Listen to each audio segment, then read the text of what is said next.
How are you doing, my dear friends? Today we are at Memphis Community University. We are practicing some AP Calculus free response questions.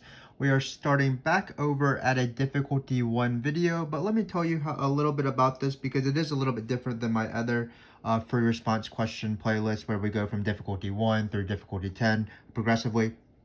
So these FRQs I have categorized as A-B multiple choice question like, so that is pretty confusing, but let me try to explain myself. So basically, for these free response questions, they're not really categorized as another kind of free response question. So for example, particle motion or area and volume, rate in, rate out, things like that, differential equations. But of course, not every single free response question that has been asked on the AP exam before can be categorized in under one of those umbrella terms. Usually on the AP exam, there is some sort of miscellaneous free response question out of the 6 questions that you'll be presented on each AP exam. So these are sort of like that. So when we go from difficulty 1 through 10 in this playlist, you'll see that the questions vary quite differently from each other. They don't build on each other like the area and volume playlist or the particle motion playlist or anything like that. Basically, these are just based off free response questions I was not able to categorize. So we'll see stuff like this FRQ, for example, which involves taking derivatives and integrals. We'll see related rate FRQs, strange or easy table FRQs, piecewise FRQs, implicit differentiation FRQs, and things like that. So out of all the playlists, if you were to watch each of the videos from difficulty 1 through difficulty 10, I would suggest choosing this one because, again, the free response questions vary quite differently even as they're progressing in difficulty. And also, these questions you could see easily on the multiple choice portion of the exam. So if you practice all 10 of these questions as we go from difficulty 1 through difficulty 10, you'll probably have a really strong review of the multiple choice section as well as the free response section. But that's enough talking for the day. Let's just get on with this FRQ. As usual, I wrote this free response question, but it was based off former free response questions. So let's get started. So looks like we don't have much to deal with in terms of givens. It just has, we have a function f, and it has 4 different values that are given. F of 3 equals 2, f of 0 equals 5, f prime of 0 equals negative 2, and f double prime of 0 is equal to 8. Actually, I believe that I'm going to actually need another point, so let me add another quick point here. Sorry about that. So there's going to be a 5th given. Let's use f prime of 3 is equal to 5. So that will be used eventually. So we have these 5 givens now. Sorry about that. I didn't actually do my questions beforehand. I just wrote them down, but I think we will be able to do them now. So let's get going. So it looks like this first question is a little bit complicated, but it says we have a function g of x. I was lazy. I wanted sine, but then I felt like cosine was better in this case. So it's 3 cosine ax minus 3 f of x. That's what g of x is. A is a positive constant, sure. And then what we're trying to find is g prime of 0. And keep in mind that this is a 2-part question. It will ask us about concave up or down. So let's actually think about why are they asking me concave up or down immediately after asking me to find g double prime of 0? Well, of course, the rule is g is concave up or down when g prime of, at 0 is either positive or negative. So why are they asking me this question? Well, if I can find g double prime of 0 in the first part, if it's positive, g of x will be concave up, and then if it's negative, g will be concave down. So that will be the justification. So let's get going. So it looks like the first thing we need to do is take g of x, and again, it's 3 cosine of ax minus 3 f of x. And it looks like we're going to have to take 2 derivatives just straight up. So let's do that slowly, I guess. So we'll have g of x. We'll rewrite g of x properly this time without the crossing out. And then we're going to take the derivative. So let's do that. So we have g double prime of x. Or actually, we have to start off with g prime of x. We can't skip from the g prime. We have to go to g, from g to g prime to g double prime. So let's do that. Okay, so what's the derivative of this part?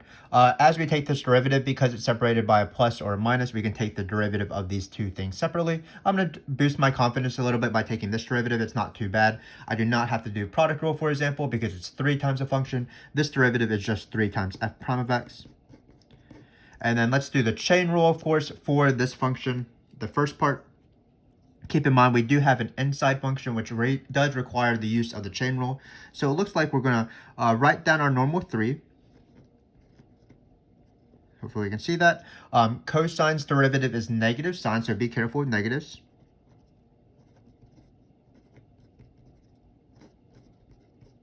And then this is not the derivative completely, because we do need to multiply by the derivative of the inside function, which is a. And that's the chain rule, of course. So this is g prime of x. Great. So now what we need to do is we need to find g double prime of x.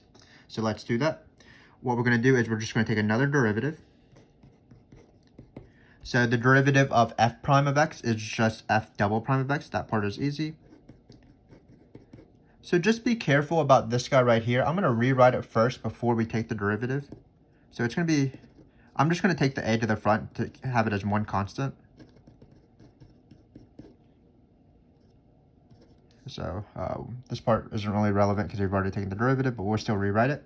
So what I want you to be careful is when you're taking this second derivative, again, we're not going to do product rule, even if it looks like a product of maybe 3a and sine of ax. Remember in this case that a is a constant. So if a is a constant, that means 3a is a constant and minus 3a is a constant. So really what we have here is a constant times a function, which doesn't require us to use the integration. Have I said integration before? I mean product rule. We don't have to do product rule here because it's a constant times sine of ax. Just like we didn't have to do product rule when we had 3 times cosine ax. We're actually going to use the constant rule, which says if you have the derivative of a function times a constant, all you do is you rewrite that constant. So we're just going to rewrite this constant right here. And then I'm going to take the derivative of sine ax. That's going to be cosine ax. And then again, we still have an inside function of ax. So on the outside of this derivative, we're going to multiply by a because of the chain rule. But again, what I want you to know is notice I did not do the product rule here. Sorry, I said integration by parts earlier. That's a totally different thing. The opposite of it, really. But we did, we just took the derivative of this as if we were taking the derivative of 2 sine of x, which would be 2 cosine of x. The negative is because there was just a negative here. And notice we do have 2 a's, one for each time we did the chain rule. So this a appeared after doing the chain rule once. We moved it to the front.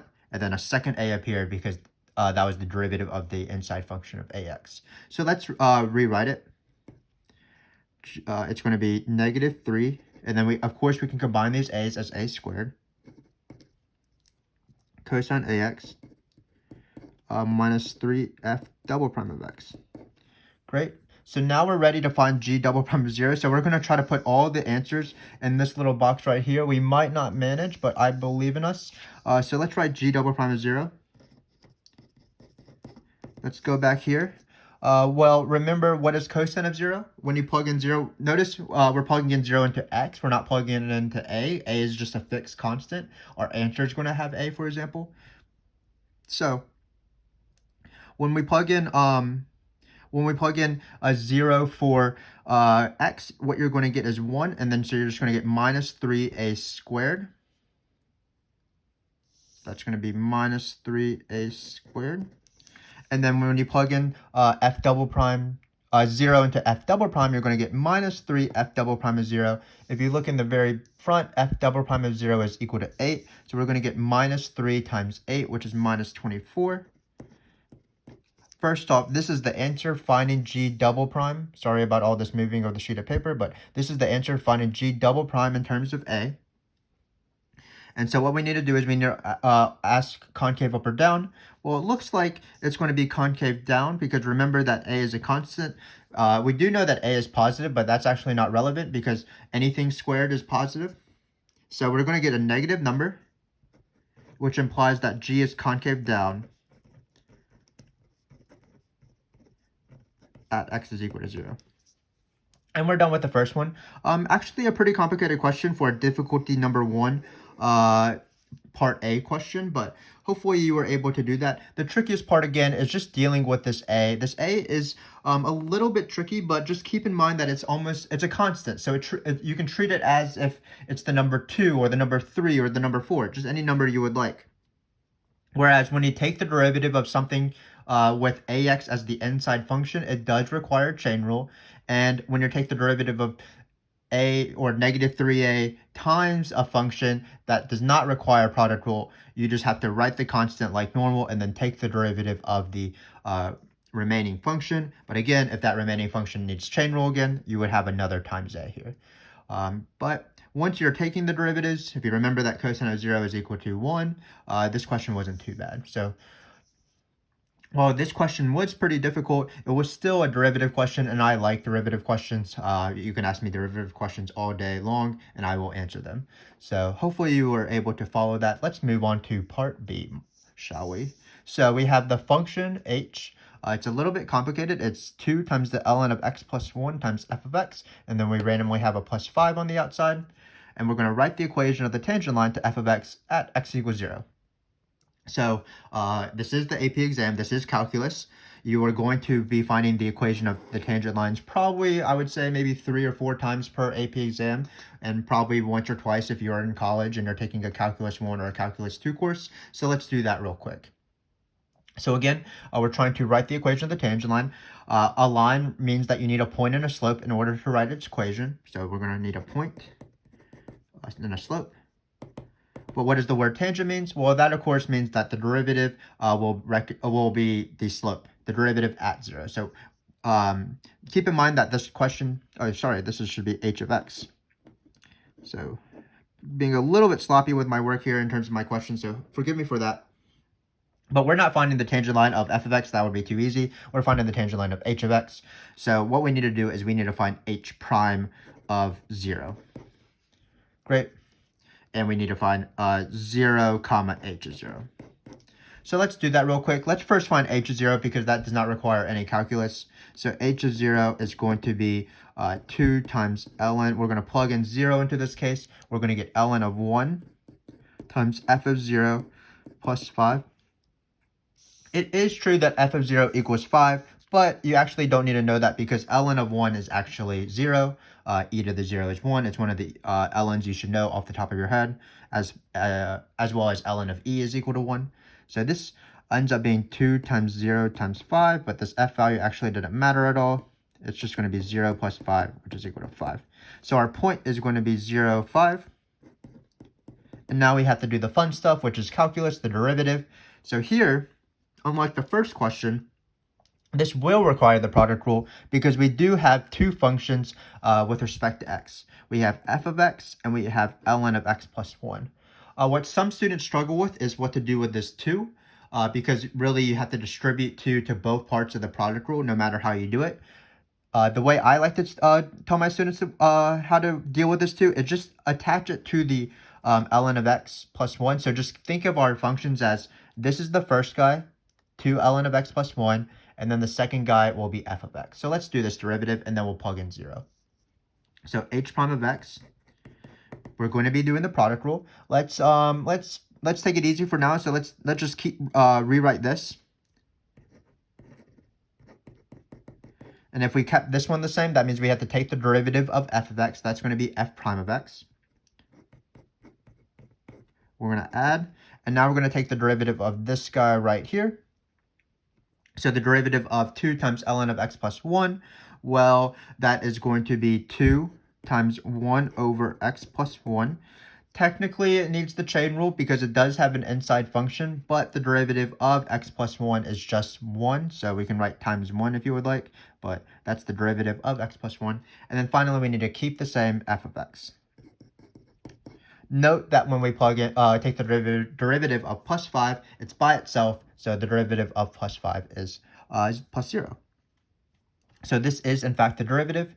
All we need to do now is to plug in h prime of 0. I don't know if I have a lot of space left, but hopefully I can squeeze it in this box right here. Because it's going to be not too bad in my opinion. So notice when you plug in 0 here, again, you're going to get ln of 1, and ln of 1 is 0, so all of this is going to go away. So it's not the best question, but forgive me. And then when you plug in 0 here, you're going to get 2 times 0 plugged into this fraction will result in 1, because it's 1 over 0 plus 1. So it's just going to be 2 times 1 times 1. So all of this is just 2 times f of 0. And f of 0 looks like it's 5. So it looks like h prime of 0 will be 2 times f of 0, because all of this canceled out, which again is just 2 times 5, which is just 10. Great. So it wasn't too exciting of a derivative because a lot of it was 0, but hopefully you were able to get something out of this in terms of doing a tangent line question as practice. So now we have h of 0 and h prime of 0. So we have the point and the slope. So the slope is 10. We are ready to write the equation of the tangent line, and we are done. So the easy part of this question is upon us. Once you have the slope and the point, I like to always write it in point slope form because it is the easiest form to deal with. So in this case, it'll be y minus the y coordinate equals the slope times x minus 0, the x coordinate. And this is the answer in point slope form, which is a perfectly fine form to leave your equation of tangent lines in. Keep in mind, if this is a multiple choice, you might not see this minus 0, of course, and the plus 5 might be added to the other side to change it to slope intercept form. But for now, we are done. The equation of the tangent line is point and slope, where slope is derivative. And if the slope requires doing product rule, or the derivative requires doing quotient rule or chain rule, you just have to do that. And just remember that to find any f values, they were provided at the beginning of the question. But that was B. Let's move on to some integrals, shall we? So this is a little bit harder of a question. So we have if this integral, so they just told me what this integral is, and they want me to evaluate this integral right here. So let's go back to the givens. Remember that when we take an integral, it will just be the antiderivative, and we'll plug in the top and the bottom number. So if we sort of looked in the future, the integral of f prime of x is just the integral of f prime of x is just f of x, but we're going to be plugging in 7 and 3, but we don't know f of 7, so we're not going to be able to find this integral because we don't know what f of 7 is. It's not given. So what we need to do is we need to sort of somehow incorporate this integral right here. So we need to do a little bit of work on the side first of all, because we need to find we need to somehow use this integral. And what it is going to be is the integral property that I call the small, middle, big property. Basically the area under the curve under a to c, which is represented by the integral from a to c, can be split up at any point in between at b. So for example, the rule is the integral of a to b of f of x plus, or a generic function f of x, it applies to f prime of x as well. The integral of b to c of f of x equals the integral of a to c. So I call this rule the small, middle, big rule, because basically what it's saying is if you want to find this entire area, which is this guy right here, you can just find the area of this one and then add the area of this one, which is represented by these two integrals. So this is why I call it the small, middle, big rule. You start off at a small number, stop in the middle at a middle number, go to a big number, and that's the same thing as not stopping at the middle number, so going from small to big. So what I'm going to do is I'm going to set it up in that way for this question right now. So I always set it up in the same way. So it looks like we have three numbers here, 0, 3, and 7. So I'm going to set it up small, middle, big, no matter what is given and what is the one I want. So of f prime only. Keep in mind, I'm not doing this more complicated integral. I'm just dealing with the integral of f prime. So it's going to be 0 to 3 of f prime of x plus, really dx, of course, integral of 3 to 7 f prime of x equals the integral of 0 to 7 f prime of x. So this is a pretty common question in the multiple choice, so it's good practice. So it looks like we are trying to find this guy right here because this will help me find the ultimate answer. So what I need to do is hopefully I just know these numbers so that I can just solve for this middle one right here. Well, it looks like this this right one is pretty easy. It's just going to be 4 because it was given. And here, because the given values were f of 3 and f of 0, I actually can take this integral using the fundamental theorem of calculus, taking the antiderivative, plugging in the top number, and subtracting the bottom number. So let's do that real quick. It's going to be, again, f of x, 3 and 0, and you'll get f of 3 minus f of 0. We'll call this big integral just x here. No, let's just rewrite it. Change my mind in the middle of the process. So this is going to be this. Again, the fundamental theorem of calculus certainly applies to this middle integral. I could have done the same thing, written at this integral as f of x, and I plugged in 7 and 3, so it's f of 7 minus f of 3. But remember that we do not know the f of 7 value, and that's why I don't want to do that. Here, we do know f of 3 and f of 0, so we can substitute in those two numbers. So what it's going to be is it's going to be 2, because that's what f of 3 is. F of 0 was 5, so it's going to be minus 5. Hopefully you can see my work. Plus the integral we want eventually to help us solve the question, f prime of x dx equals 4. And now just think of this entire integral as just a variable. So it's just 2 minus 5 equals, plus this variable equals 4. So this variable right here, this integral that we want,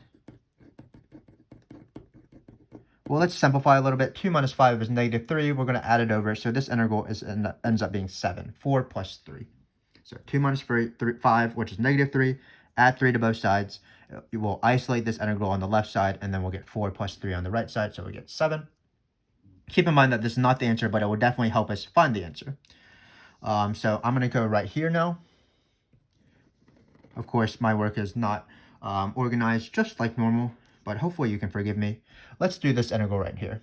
So what I need to do is I need to first split up this integral, because we have a minus sign that is perfectly allowed, and I know this integral isolated, but I don't know this integral times 4 minus 2x. So what I'm going to do is I'm going to split this integral, and I'm going to take out my 4 because I'm allowed to take out constants outside of integrals. So this integral right here that we want is equal to 4 times the integral of 3 to 7 f prime of x dx, and then we'll go to the next line because I'm running out of room, minus the integral of 2x times dx, still from 3 to 7. So again, all I did was rewrite this integral. I split it up into two integrals because of this minus sign, and then I took out a 4 outside of the integral. So let's solve this. We did all of this work on the side because in order to find this integral, that's the number 7. So it's 4 times 7. So we can write 4 times 7 if you want. And then this integral we're not going to be able to use using either f values, of course, or the work that we already did. But we actually know this integral. The integral of 2x is just x squared using the power rule. So we're going to plug in top minus bottom like normal. And then we're just going to be careful, and we will be able to solve our answer. So this is going to be 28. Again, be careful when you do top minus bottom. So I'm going to write in parentheses here. I'm going to plug in 7 squared. That's 49 minus 9. So again, just be very careful with parentheses because you do need this negative to be negated on this side. So that's why I like to always do top minus bottom in parentheses. So 49 minus 9 is, of course, 40. And then 28 minus 40, I believe, is negative 12. So this answer, we'll just write it on the top here. Negative 12 is the answer. My work, again, is usually pretty messy. But let me go over this again. This was probably the hardest question on this free response. Difficulty number 1. And again, don't be discouraged if you're having trouble with difficulty number 1. This is actually a pretty hard frick. As I was making it, I was like, maybe this wasn't difficulty 1. Obviously, we're always just trying to improve and just trying to do as much practice as possible. And I promise that if you do as much practice as possible, if you work alongside me, you will eventually improve. So in this case, we had to do this difficult integral right here. What we realized is that we could have used one of the integral properties that is common to use, which is the small, middle, big rule. A small number to middle, middle to big, a small to big. That allowed us to find the integral of just f prime of 3 to 7 using a given, and also using the fundamental theorem of calculus using these given points. Once we were able to isolate this integral, we were now able to solve the integral that was in the question, meaning we split it up, we substitute in the value that we found, so this 7 replaced this entire integral. And then for this integral of 2x, we just took the antiderivative and we applied fundamental theorem of calculus, and we got this answer. Again, a pretty hard question. Hopefully you understood that. We do have some sort of, it's not exactly the same practice, but if you want to, we do have an integral properties video in our integration topics video playlist. I believe that it's going to be called integration properties. Hopefully it is made by the time you watch this video. So please check that out if you have trouble, or if you want to have more practice doing the small, middle, big rule and how it applies to certain questions. But for now, we have a final question. This is if f inverse is the derivative, or the inverse of f of x, we want to find the derivative of f inverse at 2. And supposedly one teacher once told me that this is the most missed multiple choice question on the AP exam, but I believe it's because people just don't know how to do the process as opposed to it being a hard question.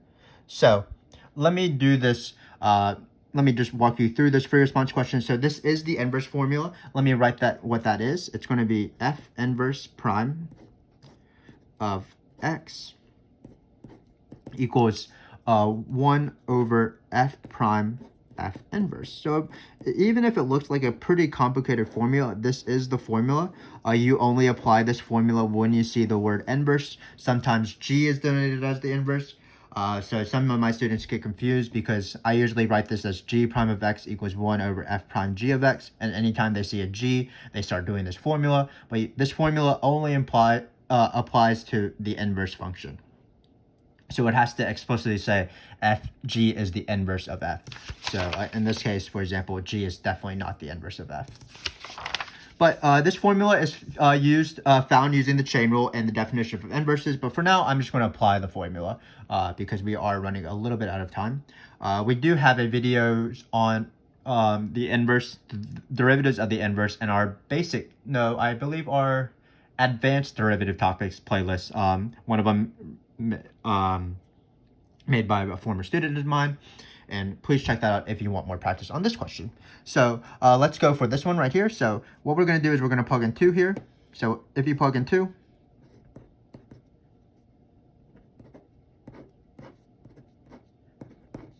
we get 1 over f prime f inverse of 2. So what we need to do, because we plugged in 2 here, so the formula dictates that we plug in 2 into this x. So what we need to do is we need to find f inverse of 2. What is the y value of f inverse at 2? Well, you might start panicking here because we are not given very much information. How in the world am I supposed to find f inverse of 2? But the reason that you can find it is, remember that if x comma y, so if x comma y is on f, that means on f inverse, y comma x is on there. So that's just a review of what inverses means. An example of this is, for example, let's take squares and square roots. Well, 4 comma 16 is on x squared. So then when you swap the points, 16 comma 4, that's on square roots. So this is the same thing. So we are not given f inverse of 2, but we are able to find it using a previous given. So note, we're going to use this point right here. So this was a given, f of 3 equals 2. That implies that on the curve f, there is the point 3 comma 2. And because we are dealing with inverses, that means that 2 comma 3 is on f inverse by definition. Thus, we are ready to do this. So now, what is f inverse of 2? Well, it's going to be 3. So it's 1 over f prime of 3 is the this value. So now we're actually almost done. All we need to do is find f prime of 3. That's why I added it at the very end as we were reading the intro, because we did need it in the end. So it will be given, or there will be some sort of derivative of that you can take of f of x and then plug in 3. But here it is just given as 5. So our final answer is 1/5. And then we are done with this free response question. One difficulty down, 9 to go. So I again would encourage you to continue watching this series. Each question, for example, the next video and the one after will be quite different than this one that I presented to you right now. Let me just remind you what we did here, and then we will be done. So in the first question, we took a derivative twice. We were careful with this a constant, and we treated it basically like a number. We did chain rule correctly. We didn't do product rule when it wasn't necessary. For concave over down, that's just where the second derivative was positive or negative. For equation of the tangent line, we found point and slope, where slope is derivative. We do this every single time when we have equation of the tangent line. And we took the derivative, however, whatever it required to take the derivative. So in this case, product rule was required. Finally, we had two questions that dealt with some sort of miscellaneous part of what they cover. So in this case, when we did this integral, we had to do an integral property, which is the small, middle, big, small, big rule. And then finally, we had a derivative inverse question. And this required this formula right here. And how this formula works is you're never given points on F inverse, but you're allowed to swap points on F to find points on F inverse. So for example, 3, 2 was a point on F. That means that 2, 3 is a point on F inverse, which allows us to find F inverse of 2, which is 3, and then we were able to finish the question. Just remember that it's 1 over this number. This is the formula, supposedly the most missed question on the AB multiple choice. But that's all I have for you today. Continue watching this video series, and I will look forward to your company every single time as we continue to go through this series. I think this is probably the most important series because it will cover a lot of topics throughout as we go from difficulty 1 through 10. So get excited, and I will see you next time.